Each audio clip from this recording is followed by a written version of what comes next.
Kodungallur KKTM കോളേജിലെ പൂർവ്വ വിദ്യാർത്ഥി സംഘടനയായ റോയൽ എഫിന്റെ കുടുംബസംഗമം മുൻ കൊടുങ്ങല്ലൂർ നഗരസഭാ ചെയർമാൻ KR ജൈത്രൻ ഉദ്ഘാടനം ചെയ്തു.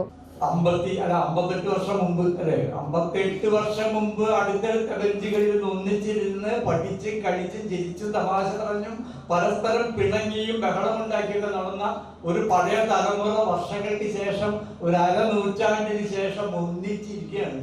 2021 ആദ്യമായിട്ട് ശ്രീ മാധവൻ ചില ആളുകളെ കണ്ട് എന്ന് പറയുന്നത്. അന്ന് പാൻസും കോട്ടയ്ക്ക് വലിയ പത്രാതിൽ തന്നത് ചെറുപ്പക്കാർ, അല്ലെങ്കിൽ നേരത്തെ ചുരിദാറൊക്കെ ഇടാവുന്ന ആളുകൾ ഇന്ന് അപ്പൂപ്പന്മാരും അമ്മൂമ്മമാരുമായ ഒരു വലിയ മാറ്റമാണ് കഴിഞ്ഞ ഒരു അരനൂറ്റാണ്ട് കാലത്ത് നമ്മുടെ ജീവിതത്തിൽ ഉണ്ടായിട്ടുള്ളത്.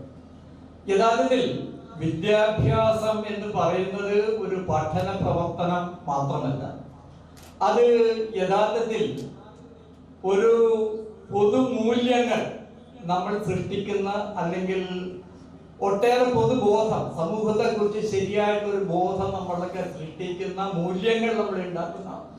പ്രസിഡന്റ് KK മാധവൻ അധ്യക്ഷത വഹിച്ചു. 75 വയസ്സ് പൂർത്തിയാക്കിയ CK അബ്ദുൾ ഖാദർ, TM കോമളം, ഡോക്ടർ PV ശബരി ഗിരീഷ് എന്നിവർക്ക് പൊന്നാടയും സ്നേഹോപഹാരവും നൽകി ആദരിച്ചു. ചടങ്ങിൽ സംഘടനയുടെ പുതിയ ഭാരവാഹികളെയും തെരഞ്ഞെടുത്തു.